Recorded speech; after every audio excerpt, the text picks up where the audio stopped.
પરંપરાનું શ્રેષ્ઠ સ્થાન છે. આ એનો પ્રસાદીનો એક ટુકડો પેટની અંદર જાય ને તો સાત્વિકતા હોળે કળાય, જેમ વિસંત ખીલી ઉઠે, જેમ છાંગના ખાખરા ખીલી ઉઠે ને એમ માણાનું જીવન કોળી ઉઠે. એક પ્રસાદીનો ટુકડો માલિપા જાય.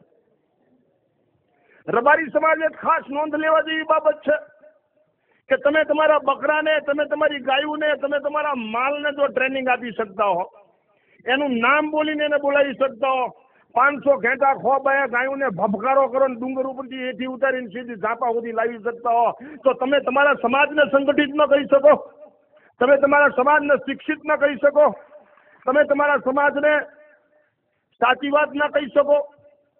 હું તો એ ધર્મગુરુઓને પણ કહું છું કે સમાજને દેખતો કરો, સમાજને બોલતો કરો, સમાજને નાચતો કરો, સમાજનો અવાજ સાંભળો, સમાજને સાજ આપો અને સમાજનું રાજ આવે કલ્યાણકારી એવું કાર્ય કરો.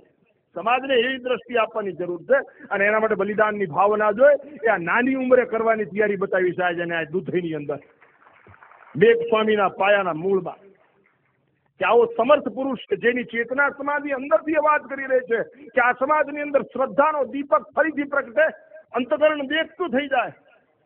અંતકરણ દેખતું થાય ત્યારે જ તમને પાકું સમજાશે કે હરિયાણાનો રબારી હોય તો ભલે, કચ્છનો રબારી હોય તો ભલે, ઠાંગાનો રબારી હોય તો ભલે, મધ્યપ્રદેશનો રબારી હોય તો ભલે અને રાજસ્થાનનો રબારી હોય તો ભલે. રબારી એટલે રબારી અને એનો બાપ વડવાળો. અને આ એના ધર્મગુરુ, એના પ્રેરણાના મૂર્તિ છે, એની દ્રષ્ટિ દર્શન છે. આ ગાંઠ તમને જ્યાં સુધી નહીં વળે ને ત્યાં સુધી અમારા જેવા કેટલાય આવશે ને સાદું રોટીને દક્ષિણા લઈને વ્યાજ હશે, બાકી તમારું ભલું નહીં થાય. તમારે જખ મારીને આ લોકોને સ્વીકારવા પડશે. એની વાતને જીવનની અંદર આત્મસાત કરવી જ પડશે. અંદરો અંદરના ક્લેશ અને કુસુમ તમારું કલ્યાણ નહીં કરે. કોઈ બોલી શકતું નથી. તમે નરકમાં જાઓ તો એના માટે હું જવાબદાર છું. સમાજના ઉત્કર્ષ માટે પાયાનો પથ્થર બનવો પડે, શું વાંધો છે? એવો મોકો કોઈ દિવસ જીવનની અંદર મળે જ નહીં. તક ઝડપી લેવી જોઈએ. એક નાની ઉંમરે સમાજની અંદર આમૂલ પરિવર્તન લાવવા માટેની જો આવી ચેષ્ટા થતી હોય, દિવ્ય પ્રવાહ જો વહેતો કરવામાં આવતો હોય તો દરેકની નૈતિક ફરજ છે આમાં તનમન ધનથી હૃદયપૂર્વક ઊભું રહેવું જોઈએ.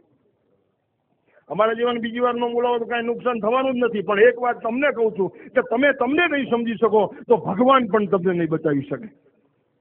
એ વાત નિશ્ચિત છે. આ શ્રદ્ધાનું કેન્દ્ર સ્થાન છે.